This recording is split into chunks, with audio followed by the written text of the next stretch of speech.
Is this working? I think so. Are we live? We are live. We are live at the NRA Annual Meeting in Houston, Texas at the Voices of the Second Amendment area. And I'm here with my partner, Matt Mallory. We're very pleased to be here again this year, and we're going to be streaming live from the Voices of the Second Amendment area all day long and on Saturday and Sunday. There'll be times where Matt may leave and I may leave because we're doing other seminars, but we're going to be broadcasting here over the weekend. And tomorrow and Sunday, we'll be sharing the booth with Gun Freedom Radio. So Cheryl Todd and her husband will be on here as well. But our first interview of the day, as we've worked out all the kinks and the technical issues, So many. is someone that I think you're going to really enjoy learning about. And you probably know about them already, but maybe you don't know about these cool new things that they're doing. Matt, would you do the introduction? Definitely learning about, not learning about. Leering about, yeah. Anyway, I've known Gordon for many years. Gordon Bond Arms, a new addition product that they're working on that we're going to be talking about here. Jake, and excited about it. I've got one of the snake slayers from back in the day, and I use that every once in a while for some gophers and such in the yard. And people always love the Bond Arms product, so They do. definitely glad to have you. Appreciate it. Gordon, Jake. Thanks for having us. Great to be here. Yeah. Thank you, guys. So you had me at suppressor when you walked up. I was like, ooh, that's new and interesting, and I'm always a fan of neat, cool things. So tell us about that. Yeah, so really, it was. So I've developed suppressors for quite a while. I've been in the industry for many years, and obviously silencer is a booming market right now. Yeah. And I've kind of been bored of developing the same stuff because everybody's doing a 3D printed 30 cal can, and I want to do something unique, and because I love suppressors, they're fun. And now's the time too, with no tax stamp fee. Yeah, and I'd actually started this before all that went down, so it works out pretty good. That's great. But had a mutual friend in the industry kind of set me up with Gordon and the Bond guys, and it got my gears turning. Like, what would it take to suppress a Derringer? And I started thinking, like, what would that be like? You got two bores, you got some challenges there. Well, like, do they share a volume? Do they have a separate volume? How do you mount it? Then I started thinking, well, it's going to retain your brass. It's like, oh, it's a locked breech. There's no action noise. Mm-hmm. Maybe this could be really cool. How would I actually accomplish sealing this? And thought, okay, well, with two bores, you're going to probably have to use something like wipes. Tested, traditional design, but it has to be absurdly large to sound good. Right.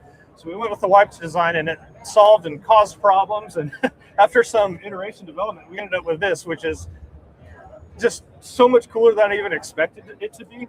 I mean, you're talking like this overall package is shorter than a modern handgun, like a Glock 19 with a standard size suppressor. So it's much shorter, and then you're shaving off about 6 decibels on average because you're eliminating the action noise and using wipes and ablative media. So it is just ridiculous. You really put a lot of thought into that. I find it really ironic that suppressors are a booming market, but suppressors help to reduce the boom.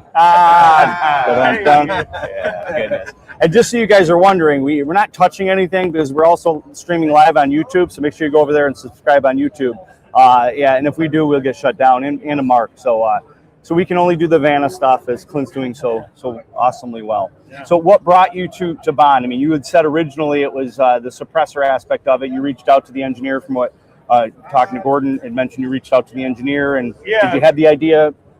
I had the idea prior to engaging in this, mutual friend engineer that's worked with Bond in the past kind of started the conversation of us working together, and in the end, this works out great. I mean, I know the suppressor science extremely well. That's my history. They make the guns, so I came up with a mounting method to be able to seal the front and mount and keep the bores aligned and all that stuff. So you can't. I'm guessing you can't just twist it off because it's two barrels. So so it's got an outer sleeve in order to service it. So the outer sleeve unthreads, but the core is permanently affixed because it has to be aligned, and you have to maintain a seal against the muzzle of the barrel. So it's fully integrated. So we'll call it an integrally suppressed. You can find me about that. Some people are very partial to what integrated means. So it is meant to be a permanent installation. The core mounts to the barrel face. Customer doesn't mess with it from there, but they'll just take the sleeve off to service it. That's cool. Funny. You get into that terminology, and like gunsmiths will get into a fist fight in the parking lot over what direct gas impingement means. No, that's fantastic. So at first when this idea was brought to us, we were thinking, you know, that'd be sort of cool. Don't know how people are going to feel about this. It's a Derringer, you know. Of course, we're known for big caliber, you know, heavy duty guns, and we've had people look at doing suppressors before, but they had all sorts of issues of trying to figure out how to do it with the double barrel, because that is a challenge. And so, so you got the guy then? Yeah, so we got the guy. So anyway, we Jake joined us at SHOT Show and showed, and we just said, hey, just stay here, you know, show at the booth. It went a little viral, and one video that we know of had like 3 million views, and people were just so overwhelmed with, wow, this is like really cool. Can I get one? You know, pre-order. Yeah. And so when we had a chance to show me the money, So we're like he said, we're going to make the gun with a special barrel so that he can attach that, and so the sales will be basically going through Jake on that. You can get information from bondarms.com, but be sending them to this guy. Awesome. So anyway, we went to he came to our shop, and so he gave us an example of a what was it, what kind of gun was it that you were shooting? Was it a Glock or I can't remember the one you had suppressed, and we were comparing sound to? Oh yeah, that was a Glock. Okay. Glock 19. So Glock 17. Glock 17, and so that was suppressed, and so we shot that, and then we shot this, and it was like, wow, it's way quieter. Wow. You know, so it's like, you know, you could tell the difference. So I imagine the R&D aspect of it, because you can swap the barrel out. That's kind of one of your designs. So you basically just have another press where you make a different barrel with a different. So it's not as much as like having to redesign a whole new gun, or. Yeah, I haven't got that far with it yet. Okay. Now, of course, you know, just for all you guys out there, no 410. Does not go good in suppressor. 4570. Yeah. Well, we actually had somebody do a 50 AE suppressor, but you know, the 45 long Colt, we could do that as long as it's chambered only in 45 long Colt, because you don't want to shoot any of the CCI shot shells, 410 shells. Big mess. They're not going to turn out well. Sure. But as long as you're doing like a 45 or the 9mm or 380 or solid projectile, you know, solid projectile, probably good to go. Yeah, that's awesome. Yeah, and we're going to start with the 9mm. That's the one we're driving to get, because it's the most common. So that's the round form factor one. The square one's actually a 3D printed one, and man, I'll talk you off for another half hour if you want me to go into details of why that has to be that way when you go up in caliber. The short of it is, when you go up in bore size, it introduces a whole lot of other things that, if you want the larger bore, it makes sense to go to this form factor. So that one's going to come out later. We're focused on the 9mm to get that rolling out the door. There's been a ton of asks for that, and then we'll expand calibers down the road and do the boxy one. This is fascinating, and when we get into the gearhead stuff with suppressors, I'd love to talk more about that, because I think our listeners would be fascinated. For sure. So perhaps we should do a long format episode.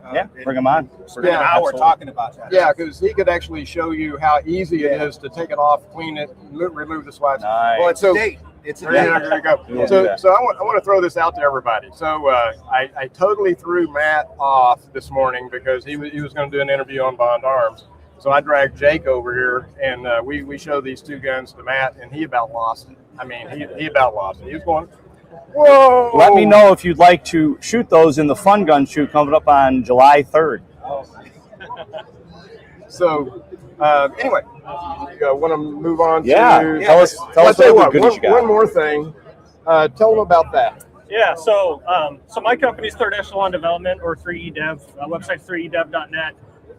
This on this Glock at 19X here, this backplate, again, can't touch it, or I can show it a little bit better. That backplate is a special design of ours. So I've shot a ton of suppressed handguns in the past, doing R&D and stuff, and you pretty much have to wear iPro with a lot of these guns. Some are worse than others, depends on your ammo. But with most modern handguns, you've got the gaps in the back of the slide in the slide plate that allow you to take it down and all that. And when you add a suppressor, it increases the amount of pressure in the system, holds pressure in the front coming back down the barrel. So when it cycles, you get a lot of unburnt crap going wherever it can go. So if you've shot a lot of suppressed handguns, you may have felt that, where you basically just get blasted in the face, like with little spurts of unburnt powder and carbon. So what this does is it basically shrouds the back. It's basically a curved shroud that hovers over the back of all those gaps between the frame and slide and the back of the gun. So when you shoot suppressed, all that crap comes back and basically just gets scooped and redirected down. downward rather than in your eyeballs. Cool. So versus iPro being critical for safety, it just alleviates a ton of that for safety and just comfort in general. Nice. And the feedback I get on these is most people kind of think like, oh, I doubt it does that much, and then people who shoot it say, wow, Okay. that makes a night and day difference. Like they Very didn't cool. expect it to make that much of a difference. Nice. But it's a 2-piece machined assembly. It has to click up in order to actually take down the pistol because it has to clear the frame rails. Right. So disassembly, reassembly, clicks up out of the way, detents back down, which is how you always shoot it. Doesn't affect the operating system in any way otherwise. So it's a whole Super backplate passive. replacement. Yep. Yeah, nice. It takes literally seconds to swap them out. So What is it? Necessity breeds invention. Yeah, I was thinking the exact same Yeah, thing. that's absolutely it. I love So that. you also have the long gun there. Right. So a lot of people have been just beating us up about this lever gun. Okay. And Beating you up how? Like, I want it? Or? I want it, and where is it? Yeah, get it to market. Yeah. So in 2023, we had a prototype we showed at the SHOT Show. Yep. Ended up winning Recoil Magazine's Best Firearm of Show. We were shocked, and then like, oh no, now we got to figure out how to make these because we're handgun manufacturers. Reminds me of Microsoft. And it's one of those things where we started down that path, very long path.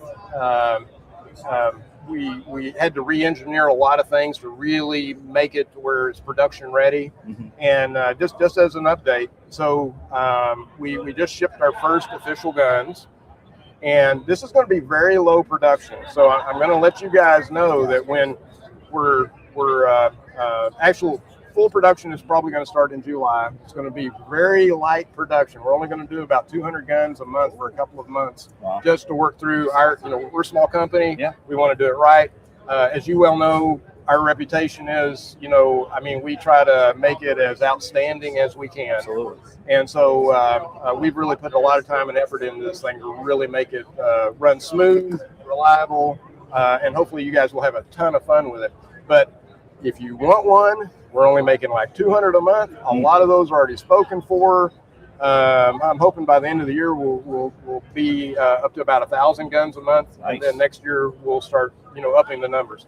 So going to be fairly exclusive for the rest of the year. So if someone shows up at the Bond booth today and they know the secret handshake, the get on the list. Grease palms. There Grease you palms. go. There you go.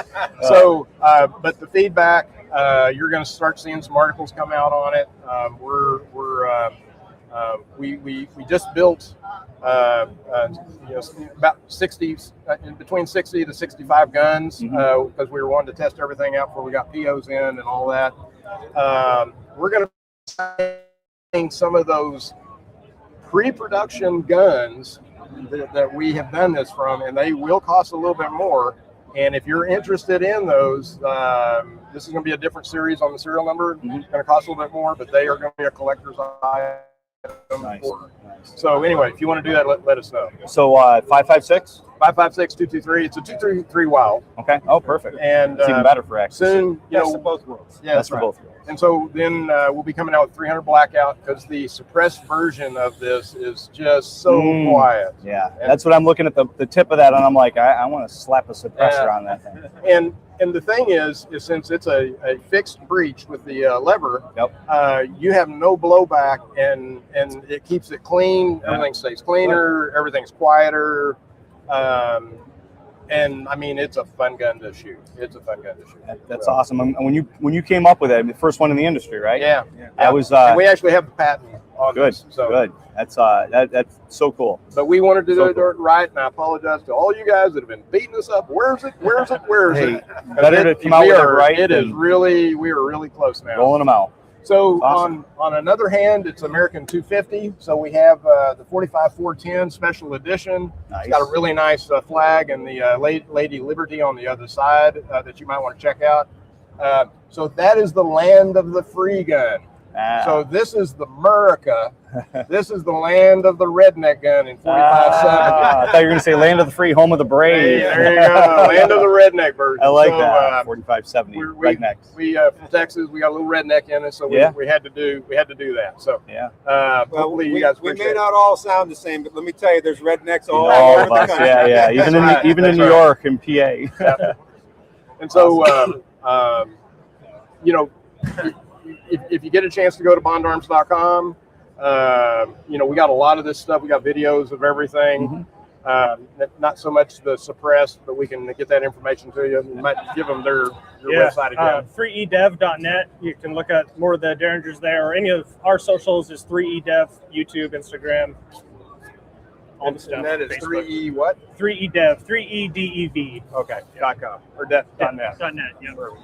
All right. And your booth here at the NRA Annual Yeah, Meeting. we're just right down the aisle from What's here. the booth It's 3415 or something like that. So come down to the annual meeting to 3415 or something like that. Yeah, something like that. Right around the corner. Bond Arms, easy to find on the map. What most of the people that tell us when they try to come by the booth, they look for the crowd, because we usually have a crowd around our booth. So because we bring crazy stuff. So Very cool.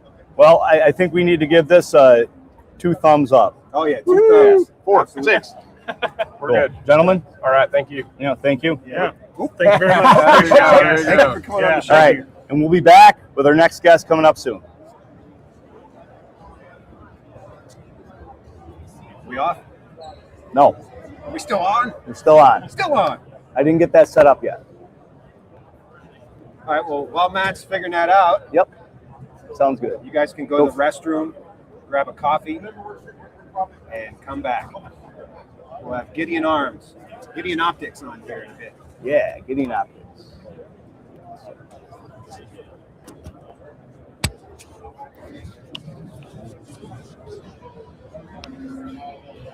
The thing I've learned.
Dun, dun, dun. We're back.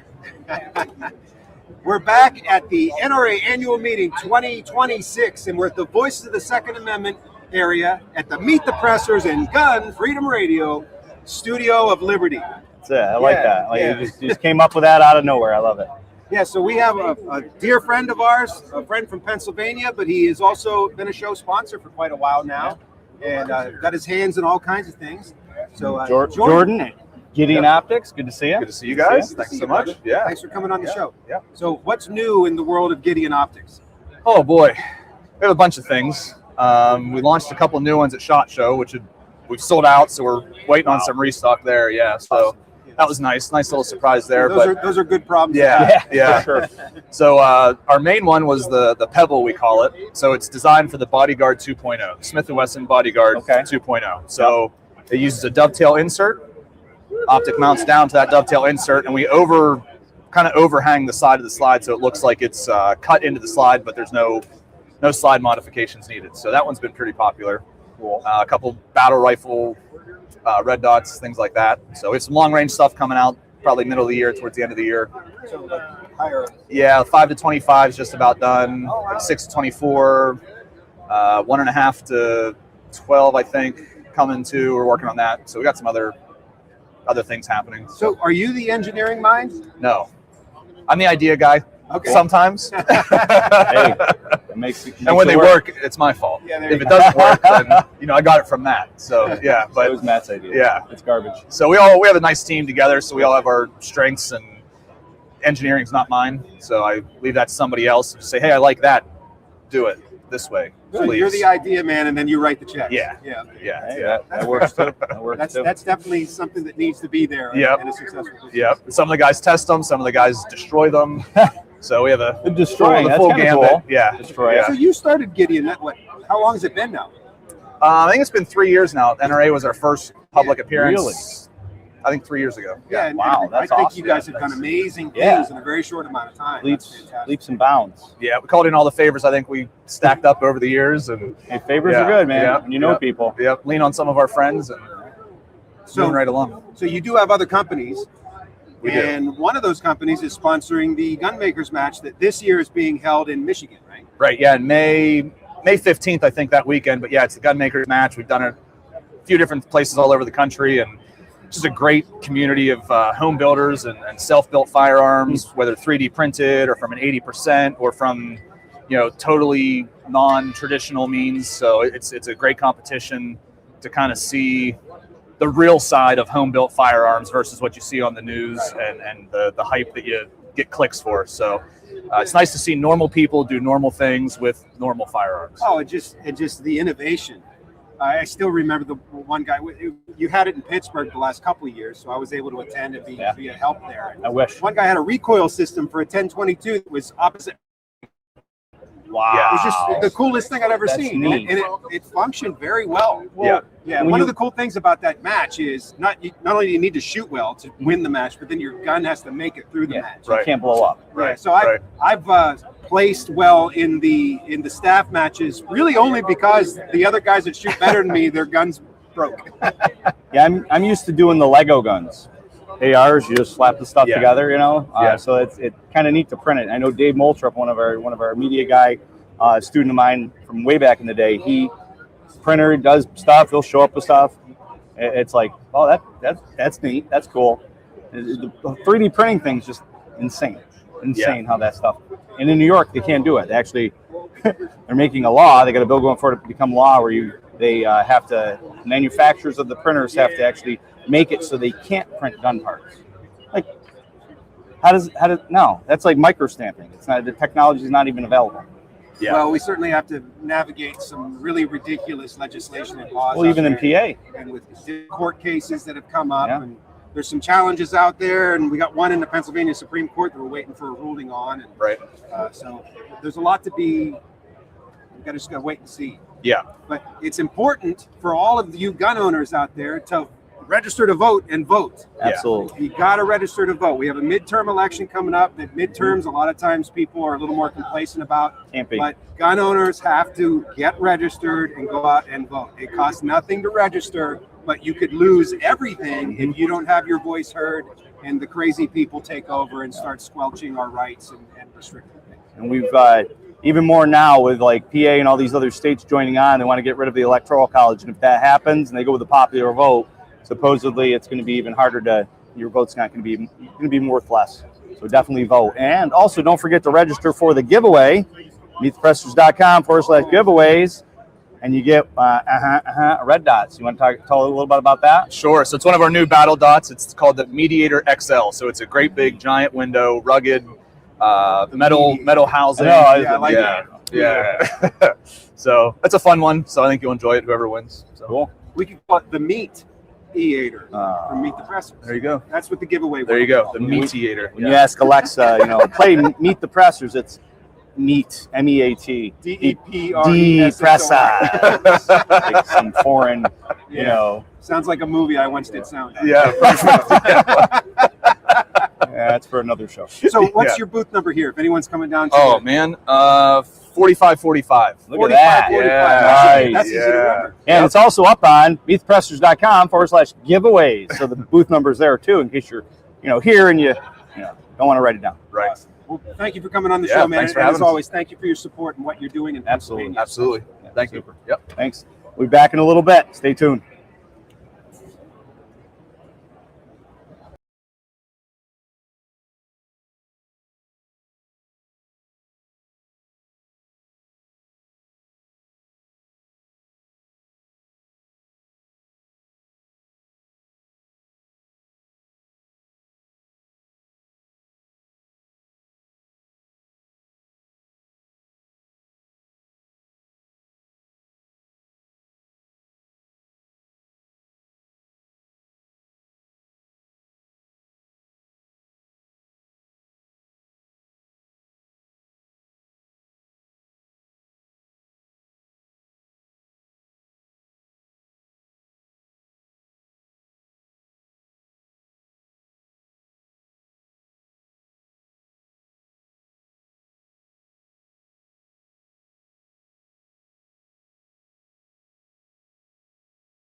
Audition.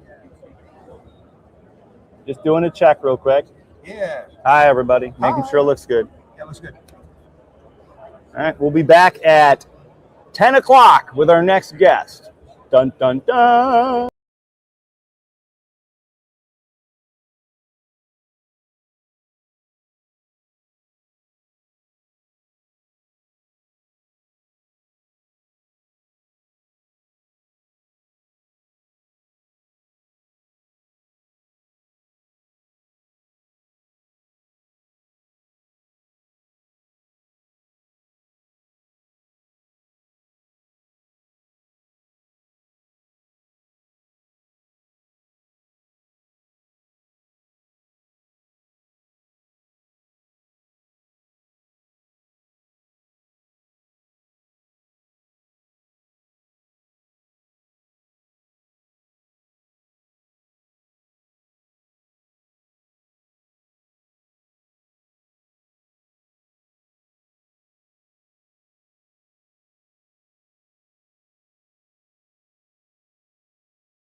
DJ Play Nice. There is no giveaway code. It is just sign up. You go to the giveaways page, not the monthly giveaway. Giveaways.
Hey everybody, this is Clint Macro with Meet the Pressers. Matt Mallory, my esteemed colleague there, is inputting some data.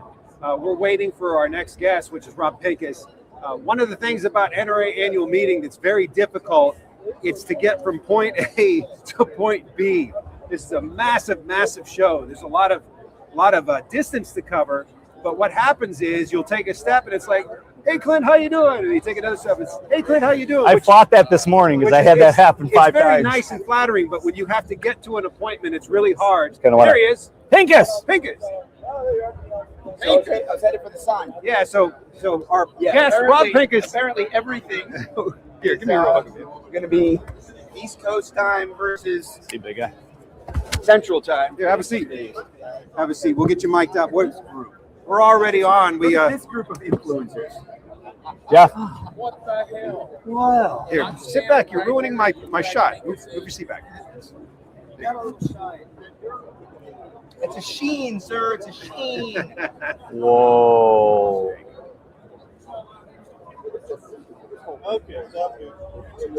All right. Oh, go ahead. There you go. Yeah, be professional. You guys get some behind the scenes stuff. Yeah. Oh, are people watching us? Oh, Yeah, we're live. The feely Don't say anything feely. inappropriate. Sweet. Yeah. Here we are in the Central time zone running on the East You're on a Coast. bike. Oh, I know, right? It's crazy. Wow, they address me. There you go. There. All right. So here we are live at the NRA Annual Meeting at Voices of the Second Amendment area at the Meet the Pressers Gun Freedom Radio booth with our special guest, Rob Pincus. It's good to be here. It's so good that you made it. I haven't seen you in quite a while. Man. Yeah. Oddly. It's been oddly long. Yes. Yeah. You, I feel like I've seen since then. Look, I just got my little tag. I got to get mine. I know. I got to get my. I don't know what's going on. Life So, member stuff. First meeting. Glad to be here. Super excited. First meeting. Wow. Yeah, first meeting of the day. So we're breaking in your 2026 NRA Annual Meeting and exhibits. Get bug flying around. So, Media. so how far did you drive to get here nonstop? Did you just arrive here? Or did you stay at a hotel last I night? got in last night around midnight. You want to join our live show? Like hell. So we had I was teaching yesterday. I was teaching on the range till about 4:30 in Eastern North Carolina with our buddies at G Code Holsters at the Sanctum 1791 Awesome. range, which is an amazing range. First time I've taught there. And then they all looked at me like I was crazy because I told them what time my flight was, and they were like, "Well, go. You better go now." So we did the debrief in about half an hour. I got in the car, got in the airport in Wilmington, North Carolina, flew here, got here around 1 a.m. Well, here we are. That's plenty of time to catch a few plenty scenes. of And still look dapper. Have a Red Bull, you know how it is. So I thought that was for us. no, I had mine outside. Oh. I'll take that one. I don't know whose that is. Is that yours? Yeah, so G Code G Code Holsters. is one of the sponsors of the PDN training tour this year. Yes, they are. Yeah. Yep. G Code has been with us now. I think we were talking about yesterday. 4 years. Now I've known Scott, the founder of G Code, for we figured like 31 years. Wow. Yeah, we have That's been longer than buddies you for a guys have long known each time. other. It is actually. Yeah, I think it is. It's probably getting close. But we met in the old forums, the old the high road, the firing line. Yeah, Like firing way line. back in the day, wow. right? Remember That's how that. we met through all that. And I was actually at his first building when it was still like the shop out behind the house kind of situation when he first really launched the company. I was there. His daughter, I think, was in there working with him. I mean, it was just literally him making holsters. And to see what they have now, the capabilities. And I think I did the last factory visit there back in August. They do an amazing amount of work. Not only all the stuff you would imagine a holster company does, but you're talking about a huge business. They do machining there. They make their own dies for the presses. They do CNC. They've got laser computer-controlled cutters and computer-controlled stitching and everything else to make the web gear that they make, all the Scorpion systems, the pouches. The company's a lot bigger than I think a lot of people understand, and we're really proud to be working with them, obviously, not only at Personal Defense Network, but they also make some great holsters for the PD-10 for us at Avidity Arms. They were one of our one of the companies that at launch had holsters for us. So how are sales been with the PD-10? Talk about that. PD-10's been, picked a great time to launch a gun company, right? So we're hoping that the market in general goes up. And of course, as the market goes up, that rising tide raises all boats. So we'll move up with them. It's really been about, for me, I talked for a lot of years about the difference between a napkin sketch of a gun or a list of attributes and how hard it is to get from that to something that actually shoots. Now that has changed over the last decade, 12 years, right? Since we first had the idea, because of 3D printing, because of rapid prototyping, additive materials. Like we can get, if you came up with the idea of a gun today, we'd have you a gun, you know, as long as it worked with some existing parts, and we didn't have to do too much metal work, right? We would be able to do that pretty quick. Well, to get from the idea to the prototype took us years, a few years. To get from the prototype to a production gun, that was many years. Now, granted, I always tell people it's not like that's all I was doing, right? I wear a lot of hats. Yeah. Whether it's, Well, I remember I saw the first prototype you showed me from the tailgate of your truck. Exactly. And it was like JB welded. And so the first like probably 12 guns that we were shooting a lot were like this vendor was making that part, this vendor was making that part. We had a CNC guy over here. We had a stamped parts guy over here. We had the frame coming from an injection molder. And we'd get all the parts together and then they wouldn't work. Right? Like you'd have to shave this and Dremel that, JB weld, fill in a hole, whatever, to make the gun work. So those guns were, you know, if we went to market that way, not only was it a little bit ugly on the inside, but also it's a $2,000 gun. Yeah. Well, we weren't trying to make a $2,000 gun. So to get to the point where we had all the parts being made to a tolerance standard that would fit with all the other parts. Of course, a lot of people know a few years ago we moved the company to North Carolina, and we got under the same roof as a manufacturing company that could do like 90% of what we needed. So all our parts, all the major parts were made under one roof. We were able to then take those parts, they worked together. If they didn't, everybody was in the same room. So that lift from working prototype and proven design to a gun that we could sell for $600 was a big lift. oh, just even the communications, just to be able to walk over and say, hey, what do you think of this? Huge. So what was great was once we did that, I was like high five, right? Like a guy from the instructor side of the industry designed an original gun, got it made, brought it to market at a fair price, and we're selling guns. To me, that was the mission accomplished, right?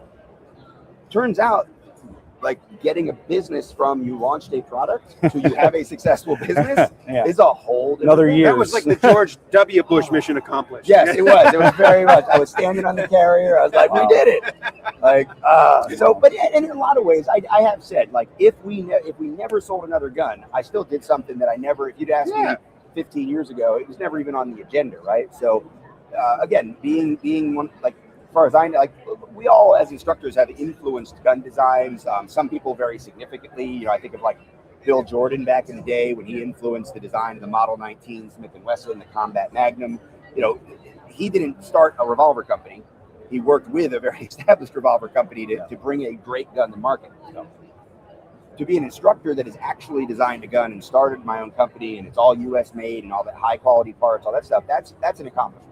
We never sold another gun. That's still something cool to, you know, tell the grandkids about, something for other people maybe to be inspired by, that it can be done. Well, one of the other cool aspects of that as an educator, you would watch people shoot and you'd see how their hands would interface with guns and you kind of take a note, like, what if the gun was shaped a little more like this? Yeah. That was always a complaint, right? Why are the guns made by engineering guys instead of by shooters? Yeah. And then it became, why are the guns designed by marketing guys instead of shooters? So I'm like, well, even more than a shooter, how about a guy that's watched thousands of shooters, you know, and help them to shoot their guns better? How can we start with a better platform? So, you know, when people say, why is the gun what it is? That's why. It's not just what personally Rob wants. It's really, you know, I'd rather have 15 rounds than 10 too, but I think 10 plus 1 is fine. I'm not offended by 10 plus 1. I was actually carrying a Glock 48, right, before we had the PD-10. So the good news is, we're going to have a 15-round gun coming out pretty soon. So that's pretty exciting. So how are sales? Sales are keeping the company not alive. Available in New York, though. Not available in New York. Except for law enforcement. Well, maybe you could get a 10-round magazine, and then the laws are going to change. I tell you what, I really do, on a politics note, I think what's happening in Virginia is going to take this to the next level. Absolutely. Because we're in a different circuit with Virginia, right? I was just up with Toby Leary up in Massachusetts at Cape Gunworks teaching a few days ago. You know, those guys are just stuck in the first circuit. None of the big organizations, including the NRA, are going to invest the time, effort, energy, money to fight a fight, hoping maybe you get to the Supreme Court.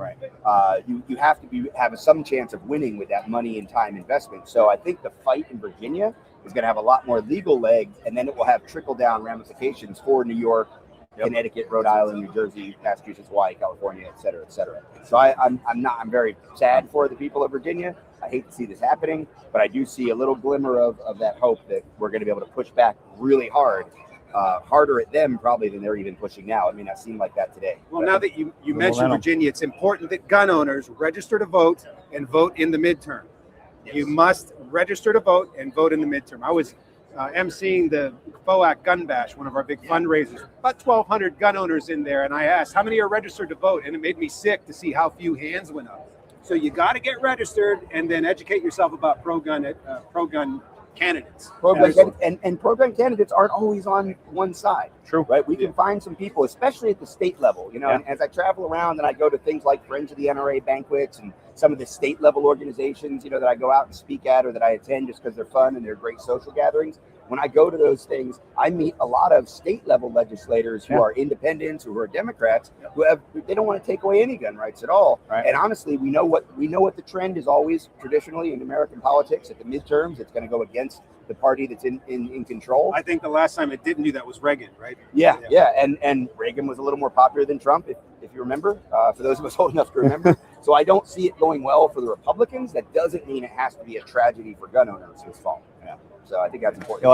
And to that point too, I just endorsed our local county sheriff in Onondaga County, New York, and he's a Democrat. Yep. And it happens. Most interesting men in the world. I did a skit off of that. Nice. I don't usually vote Democrat. It's pretty funny.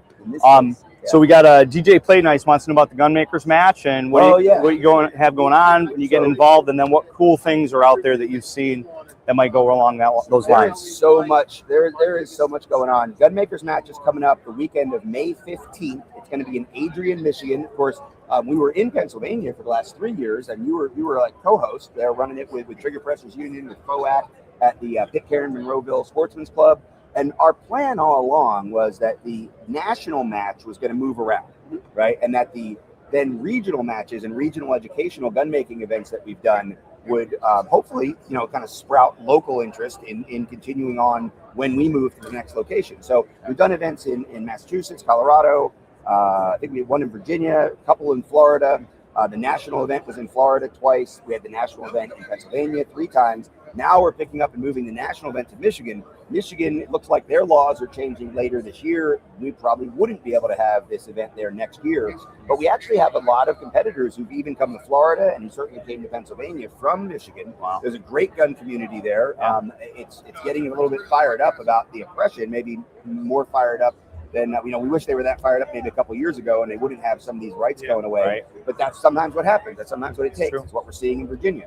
When the threat shows up, maybe we're a little bit too slow to respond, but when we start responding, we start pushing back heavily. Now, part of that pushback for Michigan is having the Gunmakers match there this year.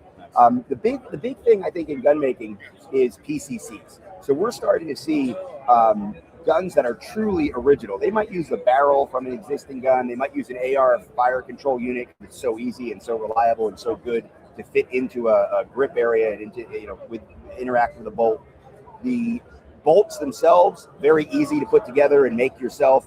The frame, the receiver, everything is very easy now. With 3D printing, it's come a long way. For well under $1,000, you can get printers that are like 10 times as good and 10 times easier to use than what we were using even just like 5 or 6 years ago. So that's come a long way. Unfortunately, the legal battle, the lawfare against the companies that make the kits, the quote unquote 80%ers, that has put a real dent in that part of the industry. But 80% Arms is still out there. There are other companies out there still making these kits that make it very easy for people to build guns. But honestly, 3D printing has come so far that also, if you just want to do a Glock clone, relatively simple to do. And there's plenty of guidance and plenty of help out there on the internet. At the Gunmakers match, we support both kit-built guns and original creations, which mostly are 3D printed guns. And I think the place I see the most innovation, like I said, the place I see the kind of coolest designs and the most fun guns is in the PDW, PCC kind of range, braced pistols mostly. The other cool thing, of course, is suppressors. We see a lot of people using Form 1s to make their own suppressors that are 3D printed. Any oil cans? No, I haven't seen anybody actually get a Form 1 on an oil can yet, but it's possible. But that wouldn't be a made suppressor, right? So we're actually thinking about next year, building up for next year, depending on where we have the match, going to a location where we're obviously good with gun making and we're obviously good with suppressors. And so not New York. Not New York, and having a special prize category for anybody who shoots the whole match with a homemade suppressor, a Form 1 suppressor. And then we probably split that up into metal, stamped or machined manufacturing and or drilled or smashed or whatever, and then 3D printed plastic one, because people are like, well, wait, wouldn't it just explode? Nope. The way these guns are designed, the suppressors, the way these suppressors are designed, the way that they're made, the construction, the technology, the angle at which you print, all of this adds up to, no, you're probably not going to get a lot of reliability and durability out of something if you're trying to shoot a 300 Win Mag through it. Right. I'm not going to put it on my Nemo Omen, but with 22s, with 9mm, you definitely can get a design that's worth filling out the Form 1 just to be proud and be able to say, yeah, I made my own suppressor and I did it with plastic or carbon fiber, nylon impregnated plastic, any of that kind of stuff. Yeah, I think it's going to be more common for the free states or somewhat free states. Pennsylvania's in that category to be able to build suppressors or even buy them, because now the tax stamp's kind of gone, and hopefully the NFA kind of goes away completely. Another thing that and I know this affects you too. One of the things that people are starting to talk about, as it gets closer to June, I think we're going to hear more about this.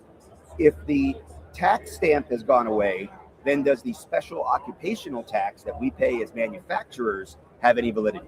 So why are we still paying, depending on your level of $500 or $1,000 tax, if it's been rolled, the individual doesn't have to pay a tax on the items we're making? So for those of you who don't know, manufacturers pay a flat fee, a one-time fee, to be able to make suppressors underneath of their FFL. And then obviously they could be for resale, not for personal use, but for resale or for testing and evaluation. Like for me, Avidity Arms, we don't sell any suppressors, but we need to know that our gun works with different types of suppressors, and we need to be able to recommend which suppressor goes best with the gun or which ones we don't recommend. So it behooves us to have the special occupational tax and then be able to take delivery of samples from a lot of different manufacturers, or design our own designs and then be able to go back to manufacturers and say, we have found that our gun will work best with this type or this size or this weight, and try to encourage them to make things that work with more guns. So that's what the special occupational tax is about. But why are we paying that as companies when it's been ruled that the tax on NFA items is now gone? Yeah, if it isn't all about the money, then what's it about? Exactly. It's either waste or infringement. Exactly. Absolutely. Yeah.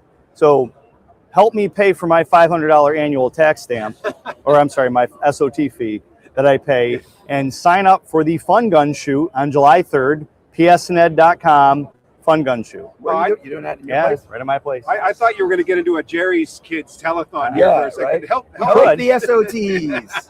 Help the SOTs. I don't think SOTs get a lot of sympathy from sometimes, but there is a business reason to do it. It's not just like a way to get around the regulations. That's not what it is. There's a legitimate business reason for that, but I don't think the tax is legitimate. If we are manufacturers, then we are trusted and licensed by the government. We've done all the extra background checks, all the extra inspections, all the potential visits at any moment from the NRA. How about you just let us do our business without, again, incrementally just working us into the ground? Absolutely. Oh, visits from the ATF. I have not. No, you said NRA. Oh, they're not going to visit. Did I say that? Oh, they might. Yeah, they might. NRA might show up. Hey, NRA's welcome. That would be welcome. That would be good. Yeah. Sorry, we're at the NRA. You're not at the ATF right now. So yeah, there's unexpected visits. Not good. What else? The tour. You're with us on the tour. Yeah. Perseverance Network Training Tour. I don't know how many years you've been on with us, but it's been a whole bunch now. I think this is my sixth awesome. year, maybe. So we're in our 12th or 13th year, and I think the main reason you have been doing more and more traveling over the years, right? And so and the tour is all about the instructors traveling out to bring the training to people on their ranges, in their hometowns, not just getting the videos or the articles from PDN. You've been a PDN contributor for a lot longer than that. And then as you've traveled and taught more, you've joined the tour, which is awesome. We've got 150 classes going on this year. You can learn more about them at pdntrainingtour.com. I've been a little negligent in getting all my classes listed. I spend a lot of my time, effort, and energy goes into the broader picture of the tour, and the hosts of classes do most of the advertising. But I've got classes coming up in Ohio, Michigan, Washington State, California, Colorado. Just finished up classes in North Carolina, Massachusetts. Been out in Hawaii. I'll be back out in Hawaii. It's going to be a busy year. Do you wear a grass skirt on the line? I don't. Okay. Why?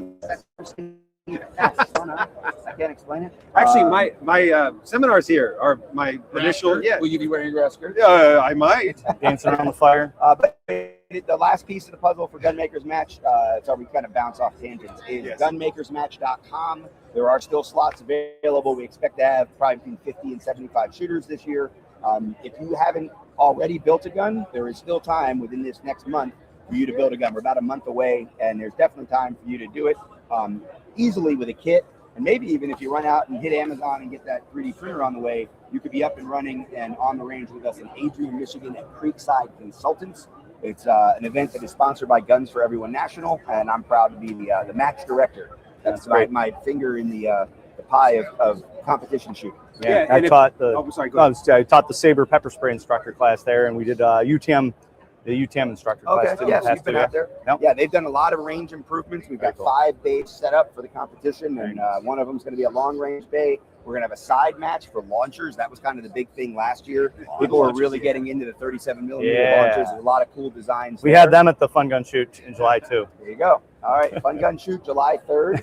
I don't know where I am for it, but now I'm kind of thinking maybe I need to go to New York. Yeah, come to New York, man. All right. Actually, July 3rd and 4th, Augie and I are going to Philadelphia for the 250th. Nice. We got to be there. That's very cool. It was either there or Washington, D.C., and I can carry in Philadelphia, so we figured that would be our best bet. So I was apparently at a celebration of the 200th anniversary in Philadelphia because we live. I lived in South Jersey. That's where my family's from.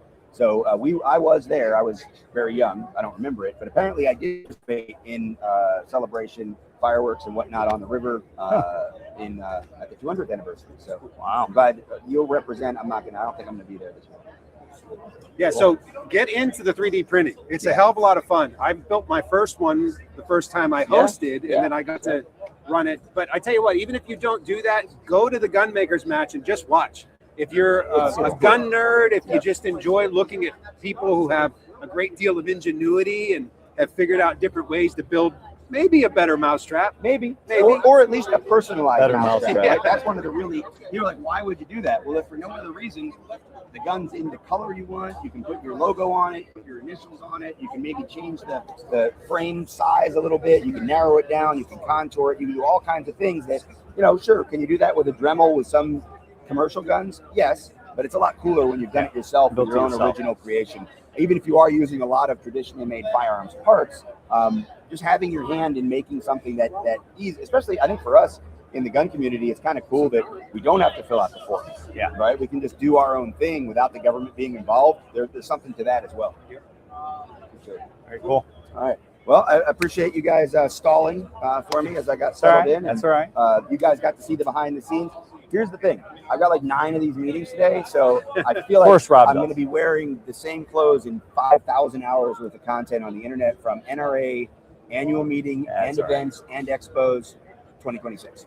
That's totally fine. So how do people find out more about the gun and about the Gunmakers Match? AvidityArms.com, GunmakersMatch.com, PersonalDefenseNetwork.com. Use the search machine. You're a lot like me. I just do MalloryUnlimited.com, and that lists all of my business. I have RobPincus.com. There you go. It just sits there. The whole idea was it's a link tree. Your own link tree. Yeah, no, I haven't actually done that. I don't know. I guess I'm not hungry enough. I would have done that in 2004. Yeah. Thank you. Thanks a lot, guys. Yeah. Stay safe. All right. Have a great show. All right. Stick with us. Michael Zindini's up next. He's standing right there. We're going to get him mic'd up. We'll be right back.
And we are back.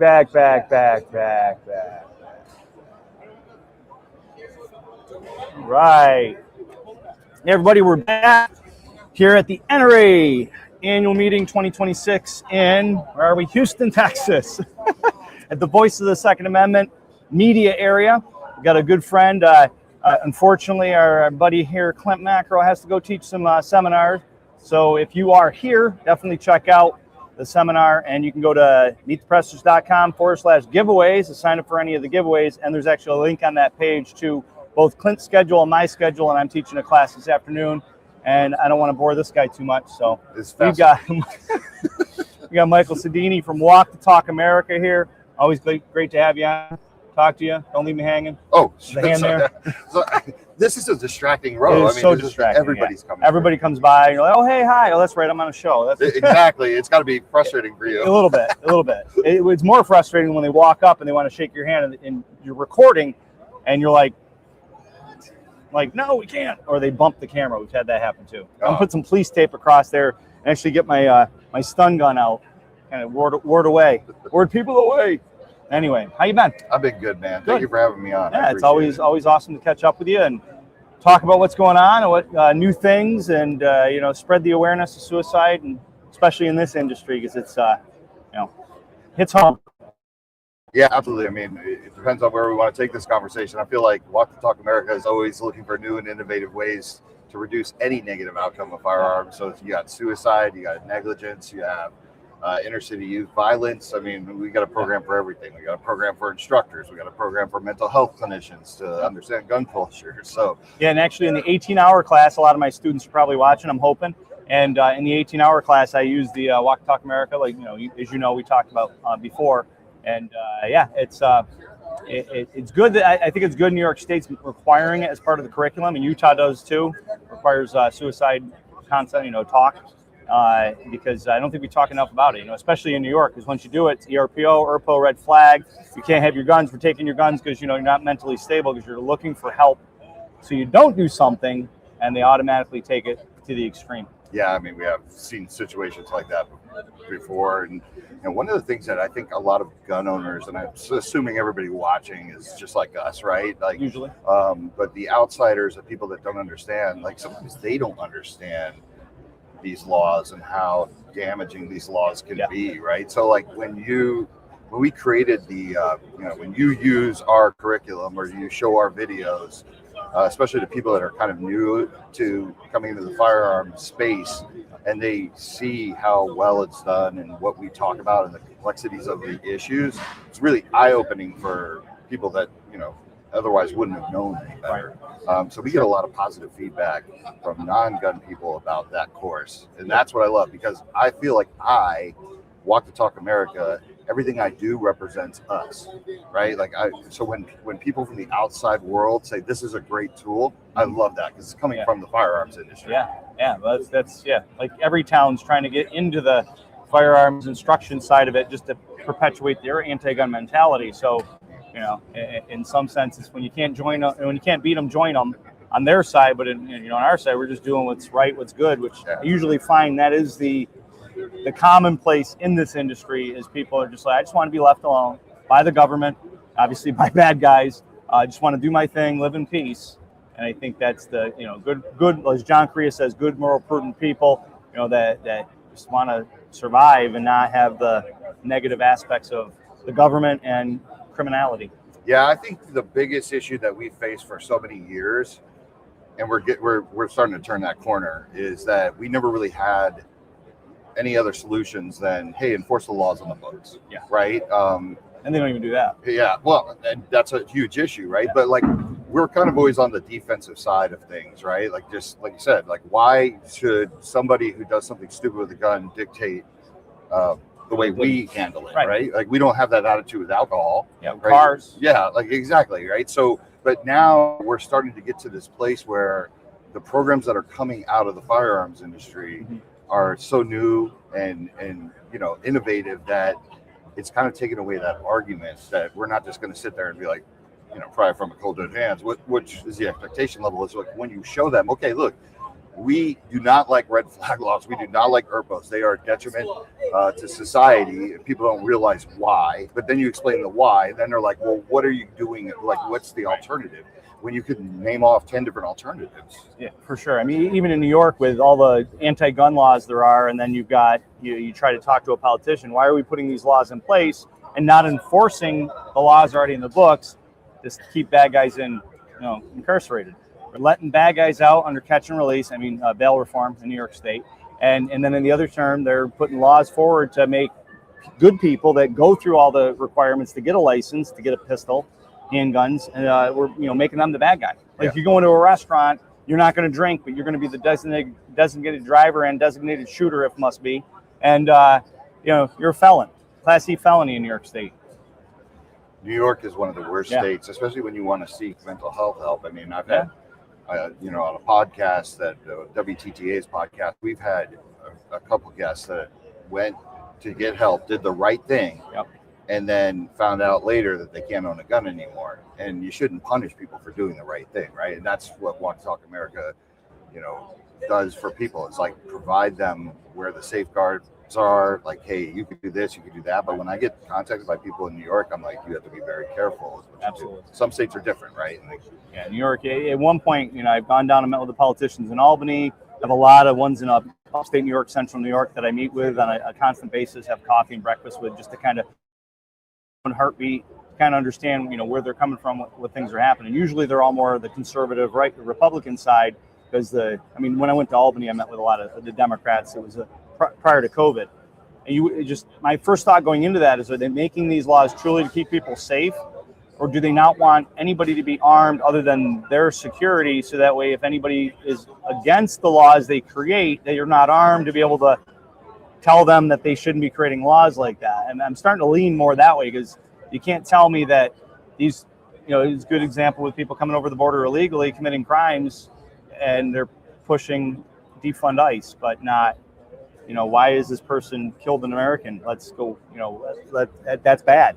But defund ICE, the ones that are actually catching bad guys and taking them out of the country. I just don't get it. Yeah. Good called evil, evil called good, maybe? Well, one of the things that I don't get is why so many people in research and behavioral health just lump gun violence altogether. I mean, I know why they do it, right? Because you got to make the number look bigger. But if you truly are about helping, their narrative. Yeah, if you're truly about helping people, you need to separate things.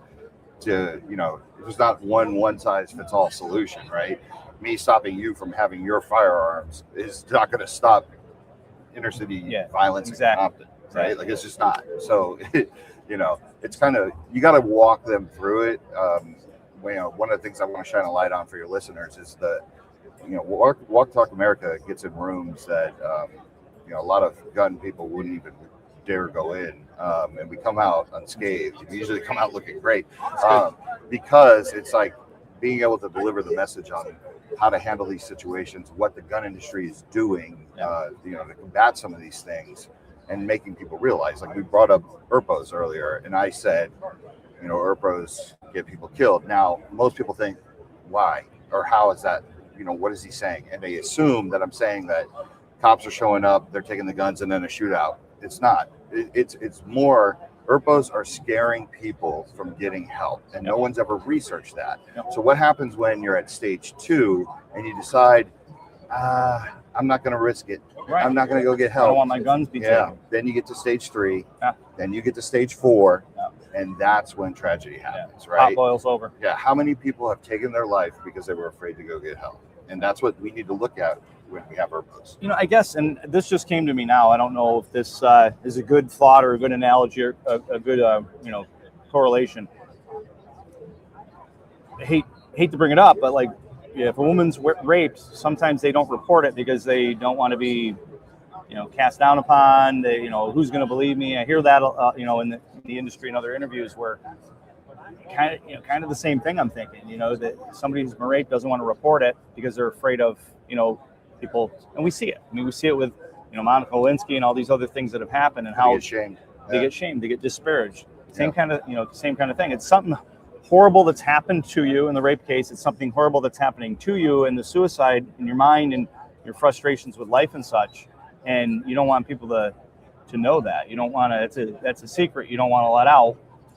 And you get this one chance to do it, but then they're going to take all your guns. Right. Right. I mean, you could do it in confidence, right, and report it, get some help from a psychiatrist.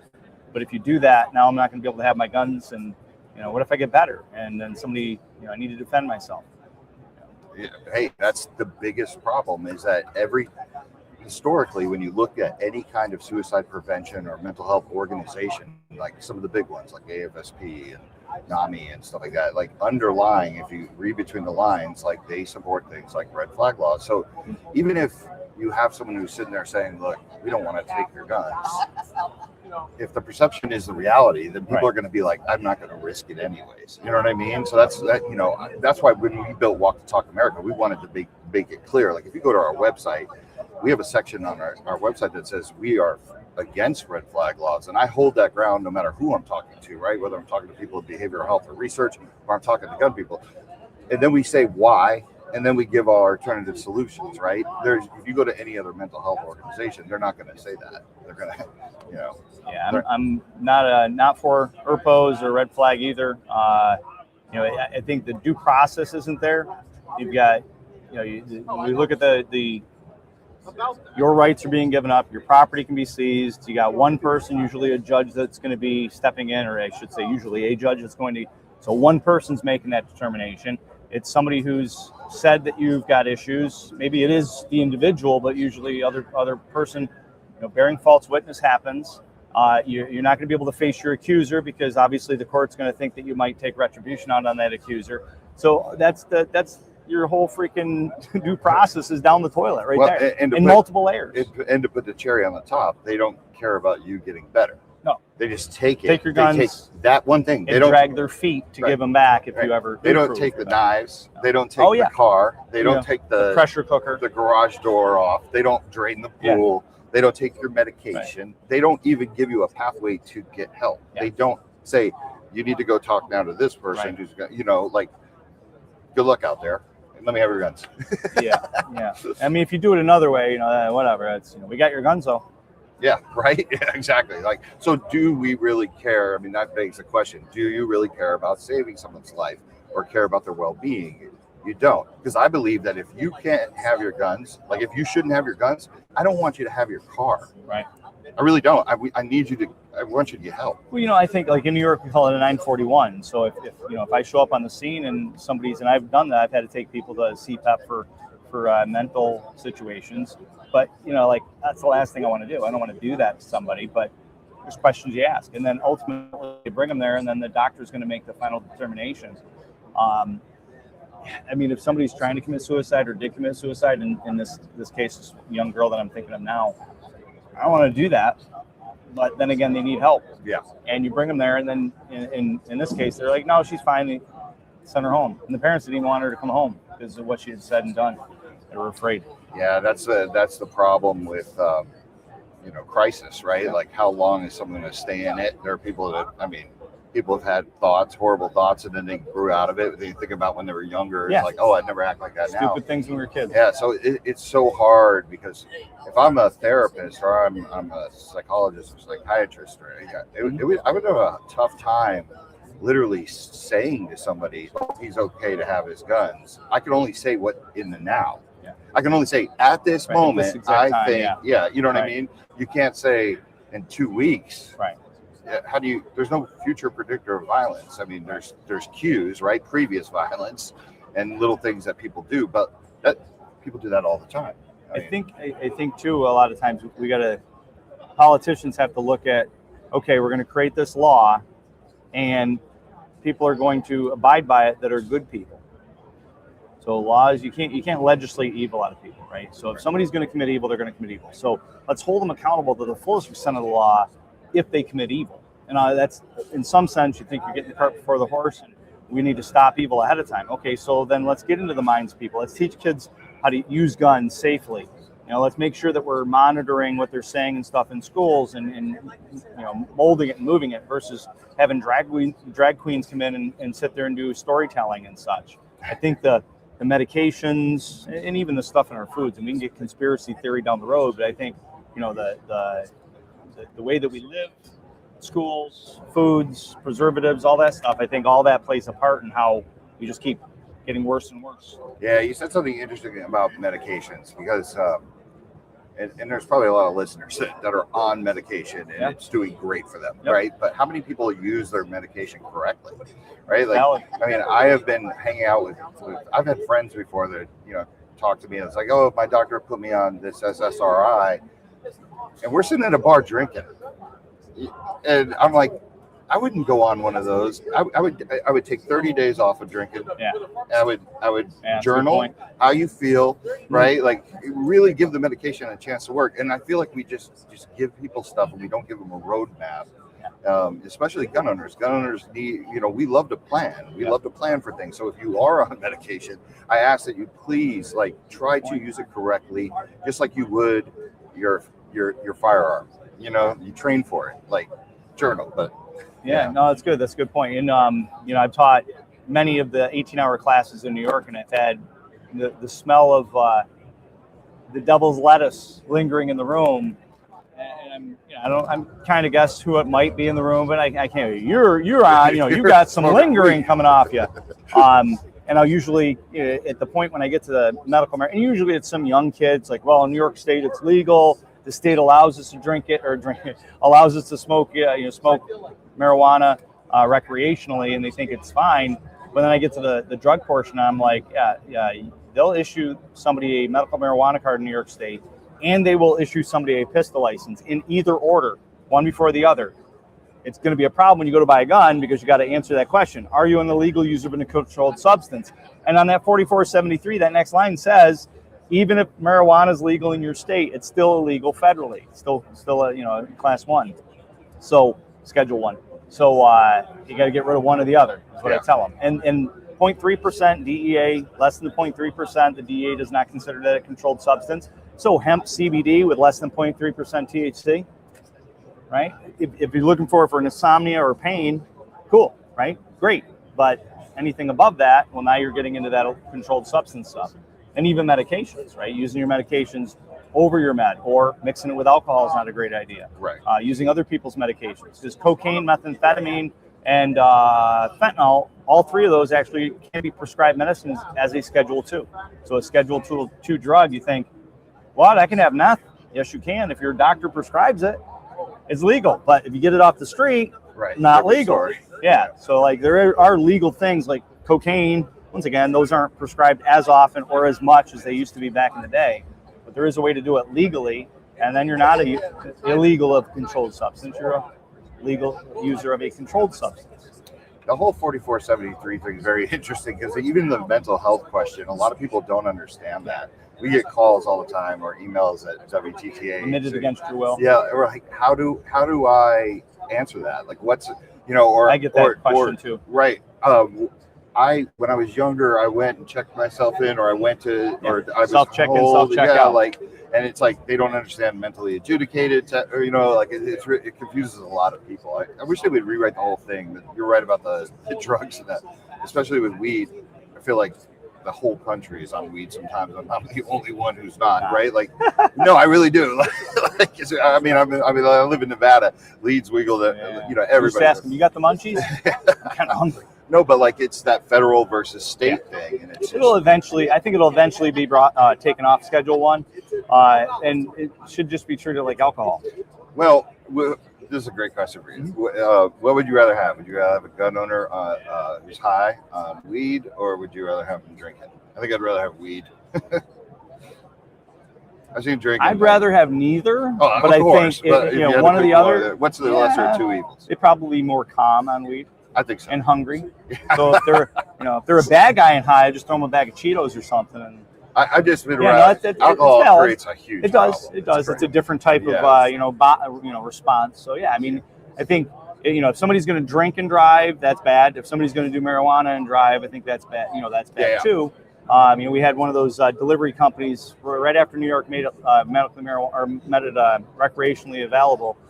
Driving down the driveway, 800-foot driveway, 850-foot driveway, and the car literally looked like Cheech and Chong, just like smoke barreling out the windows. Right. And the bag smelled like, I opened the door and skunk smell. I was like, you got to be kidding me. Yeah, I mean, be responsible. If you're going to do it, be responsible. If you're going to do it in New York, you can't have a pistol license. If or you're going to lie in a federal 4473 form, and the only one that can get away with that is Hunter Biden. True story. Yeah, that is. But, So what else? What else you got going on? What other things? We interviewed Ashley Lubinsky recently. oh yeah, Ashley Lubinsky is she's a board member of Walk Talk America. She does a lot of great work. Openly talks about her bipolar disorder and how she's a gun owner and how she manages that With medication. Yep, and does a great job of kind of tearing down the stigma that goes behind it. You know, we're all humans. We love our Second Amendment, right? Like, there are ways that you can have mental illness, you could struggle and battle it, but you could be a responsible gun owner and never hurt yourself or anybody else. And people need to understand that, right? Too many people jump to the conclusion, well, this person's schizophrenic, so they shouldn't own a gun, or this person's this. It's like there are a ton of Ashley Lubinsky's out there, you know what I mean? That are pro 2A and responsible gun owners. So I'm glad you had her on. One of the things that reminded me, her and I had a conversation years ago at SHOT Show off camera, and she had said that if she had done the medications or they had diagnosed her back then for it, then she wouldn't be as creative as she was, and she probably wouldn't be as successful as she is. Right. In a nutshell, I mean, I'm paraphrasing because I don't remember it exactly, but to that extent. And it made me think of our son, and we had him on Sturtevant back in the 90s. And one time, back then, poor, broke, kind of forgot to get the medicine redone, couldn't have the money, whatever reason. And he said, please don't put me back on that. I don't feel like myself. And we're like, and now he's successful. He's running a warehouse. He's got, he's 30 years old. He's got a bunch of people working for him, and I'm very proud of him. So in some sense, I think the medication, can help. But in other senses too, I think we need to, kind of like you said, like see how you change, make a log about it. I think that's a great way. We can't just say whatever the doctor says, because, we know in every profession, everywhere, there's shitty people in every profession, even doctors probably maybe aren't even as some aren't as good as others. Yeah. And everything we deal with. We're very careful not to stigmatize medication, right? Like we understand that, you're going to get prescribed that and it can help, or like your son, it could be like, I don't want that. That's great. Self-awareness. I always try to say, like, so many people are on medication, and there's an old saying, stay away from Mike, he's off his meds. You never hear anybody say, stay away from Mike, he's on his meds. So I think there's nuance in this conversation. That's interesting. You know what I mean? So we just have to treat it with nuance. We have to discuss these things. And like I said, I think plan is, always something that should come with your medication. For sure. Well, I'm glad you're on your meds. Thank you. I'm going to leave you hanging on that one. Again, so how can people learn more, get involved, donate, help how they can? Go to WTTA.org, walktalkamerica.org. We're on social medias like IG, we're on Facebook, we're on Twitter, LinkedIn. It's at Walk the Talk US. If you are pro-gun and you love freedom, and you want to address mental health, you're going to love what you see. We were started in 2018. You've been a supporter of us from day one. Go to the website, check us out, because I really think that Walk the Talk America will give you the ability to love your freedom, love the Second Amendment, but also care about mental health and suicide prevention without feeling you're compromising any of your belief system. If that makes sense. It does, absolutely. It's always great to have you, my friend. Thank you so much. Yeah, definitely. And make sure you go to meetthepressers.com/giveaways so you can sign up for the giveaways. We've got over $1,000 in prizes from a bunch of different vendors here. And if you are at the NRA Annual Meeting and exhibits here in Houston, Texas, please check out a lot of the vendors, sponsors, and people we're having on in these live interviews. Thanks. And we'll be back with you shortly with our next guest from Otis.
I mean, it's always interesting.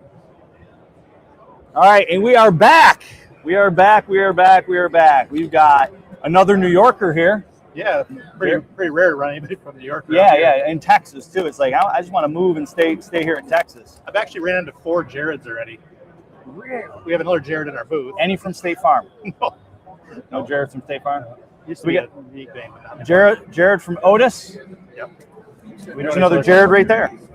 Yeah. We said Jared and he looks up. Yeah, Jared Yanis. You should have him on. I don't know. He's shifty looking. I don't know if I'm just kidding. Jared Yanis, Guns and Gadgets. So, Otis in New York. Yeah. The story is Behind amazing. enemy lines. Yeah. So, for those of you guys that don't know, Otis actually sponsors my Build Your Own 2A Bear, BEAR, right? It's not about hunting. So, I do a Build Your Own AR class. Heather at Otis has been sending me the mats. So, anybody that takes the class gets one of the rifle cleaning mats. And we appreciate that. Yeah, I'm a fan of her, man. I use it all the time. Yeah, I would imagine. Yeah. And then we've done recordings at the SHOT Show for the past few years. We didn't make it this past one, but next year we'll be there at the Otis studio. Yeah, the podcast booth has been quite popular. Yeah. You guys are going to do it again next year? NRA they must have copied us because there's, 20 of them here? Is there? There's a lot of podcasts. Probably cheaper than the SHOT Show, I would imagine. SHOT Show booth. Yeah, this is a neat setup. I like it. What are you guys going to be doing that again at SHOT Show? Yeah, next we year? incorporated it into our booth design. We had a new booth design. So it's not off to the slightly side. downsized, but we kept the exact same size for the podcast booth. And once we committed to that, it's committed to that design for a few years because it's expensive. Make sure that's on. Good. Yeah, I wasn't sure if Mike shut it off. Just want to make sure the audio was working. Yeah, that'd be good. Yeah, that would suck. And I can't see without my glasses because They would probably pick me up a little bit on yours. Yeah, maybe. Has to be leaning like this. So, all right. So, Otis in New York. What new things do you have going on? What kind of?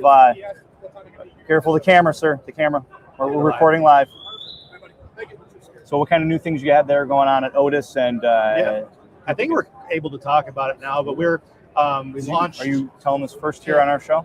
Exclusive. We talked about it a little bit at SHOT Show, but it was kind of like a soft intro to the dealer network. Gotcha. But we have a new product line launching late Q3 of this year. Okay. It's a like a tool-inspired case design where the multiple sizes of cases will lock together, and then you can configure it any way you want. So it's like a perpetually customizable cleaning experience. Basically, you build it the way you want. We do offer. We're launching with 70 different configurations. You're going to have to use your imagination on that until it actually launches, but it is trademarked. It's going to be called the Otis Flex System. Flex. We That's cool. literally applied or filed the paperwork for that trademark the day of SHOT, like the day we were there, the first day. Wow. So we're really close to the molds now, and we expect to be in market in August timeframe this year, and hopefully it'll be everywhere, and it should be a basically game-changing gun care design. Very cool. And then there's a lot more plans to spin off of this. So it's very exciting for us because it's a new look. Our old stuff's not going away. It'll be the soft round soft pack and the defender size cases are still going to be in market because I think the demand will remain. This will give people another reason to buy gun care. Everybody likes the next latest and greatest thing. So yeah, for sure.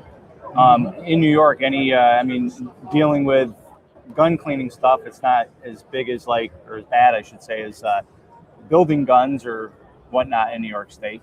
You guys run into any of the political problems with bills and laws in New York State when it comes to your business? Otis has a slight exception because we do have an SOT. So we have full automatic weapons on premises. And you got to clean them. That's what's better to because clean. because we're a defense contractor, we have to be able to create and create gun cleaning equipment to work with the guns that the military uses. Right. So as bad as the laws are, Otis has the ability to shoot and work on guns that are not necessarily they're not legal here. Plain and simple, but. Yeah, I love having my SOT. Don't forget to check out the Fun Gun Shoot on psnet.com coming up July 3rd. Had to throw that. That's awesome. Yeah. Yeah, I'll be camping, or I try to find my way there. Yeah, July 3rd, great weekend. Lafayette, New York.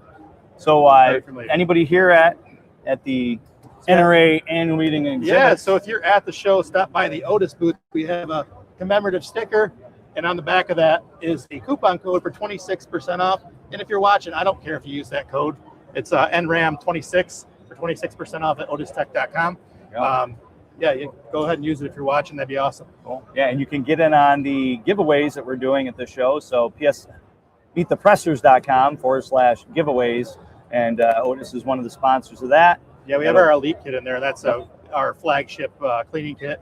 It's like $160 MSRP. So it's not no small prize. It's a good cleaning kit. It's it's our best selling item. So yeah. So check that out. Sign up for the giveaway. It goes on through the end of the month, and then we'll be picking a winner at the beginning of May. Yeah. Super. So you got a new product coming out. You got a major launch. Yeah. It's a sticker. You got. Oh yeah. You got a sticker, kind of like. I mean, like I got my Matt Mallory spiky hair sticker here. This is for my YouTube channel. I have a channel called Mud Lake Ranch, named after my property in upstate New York, and I primarily do guns and gear reviews on that channel. I haven't gotten into the political commentary yet, like everybody else has. But in New York, it's ripe, for the picking. I feel like I complain too much as it is, and you guys can get your news from people like Jared Yanis, who is sitting here. That's where I get my gun news from to find out what's going on. But yeah, I like to just experiment and review firearms. It's a lot of fun, and it lets me get out some of my creative, juice. Because I actually went to school for art, and now I'm in the gun world, so it's kind of art. Yeah, paid for that until I was like 30-something years old too. That's interesting. I went for sculpture at Syracuse. I did tech. Yeah, technology. I don't know how I ended up in what I do now, but whatever. Yeah, you find yourself in weird places.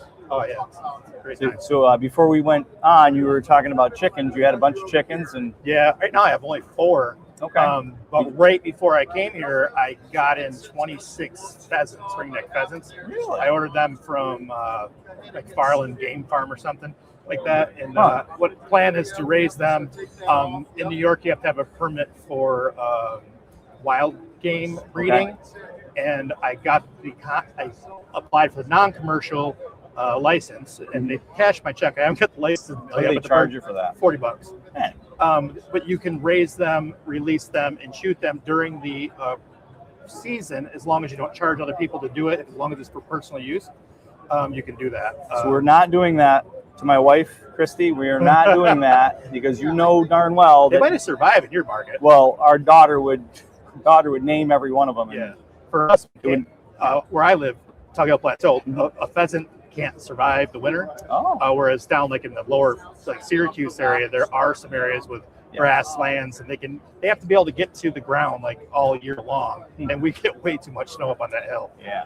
Well, in Lafayette, we get feet of snow. Yeah, you guys get a little elevation there. So like in the valleys or like Chittenango area, Syracuse area, they have some that actually survive, or can breed.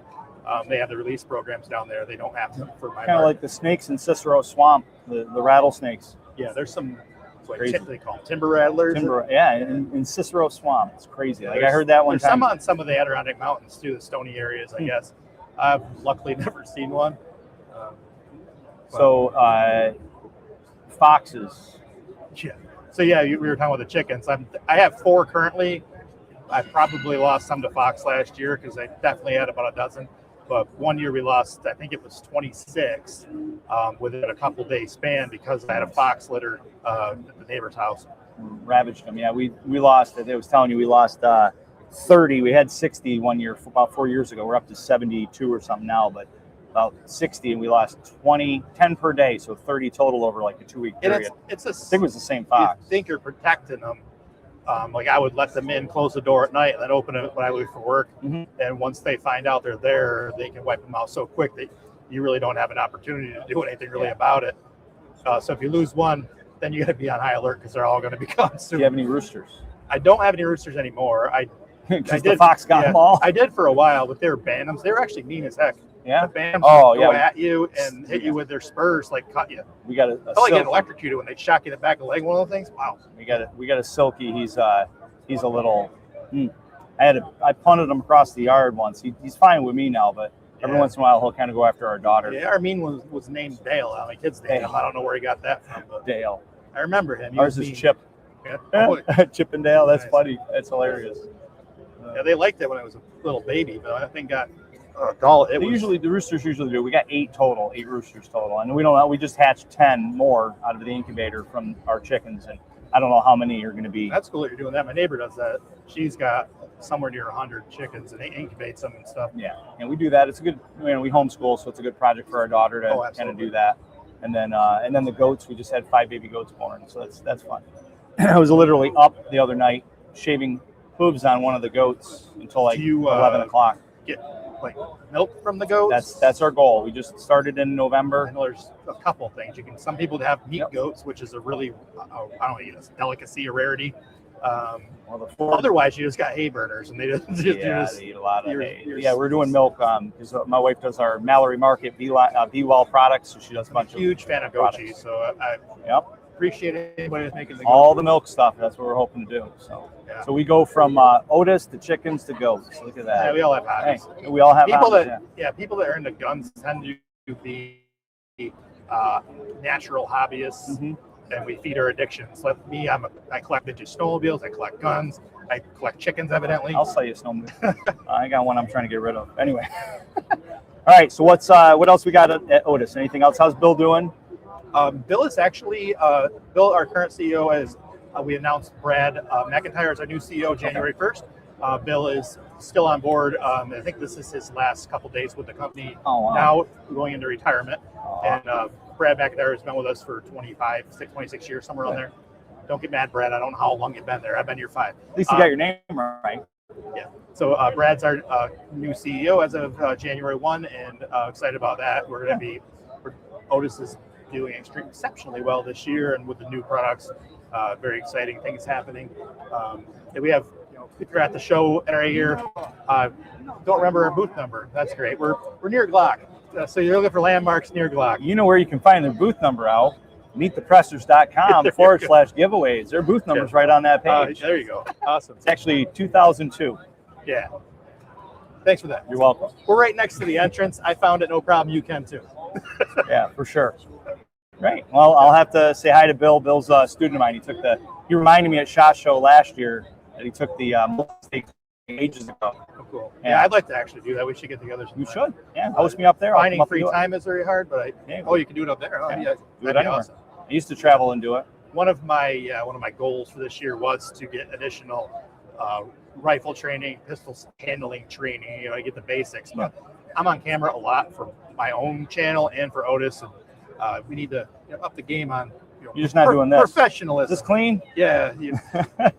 Don't ever do that. Even with a finger, it made me want to move. All right. Finger muzzle, finger muzzle. I'll even say, no, this is a good thing for the cleaning. I'll say in my classes, most people shoot themselves when they're drawing or reholstering the gun, especially if it's like a Glock that doesn't have a mechanical safety. We think, why? Well, clothing or finger gets on the trigger either when you're drawing or reholstering, and that's going to be the more common times people shoot themselves. But you'd be surprised how many people say in my classes they think it's when they're cleaning the gun. And I say, well, you're supposed to unload the gun.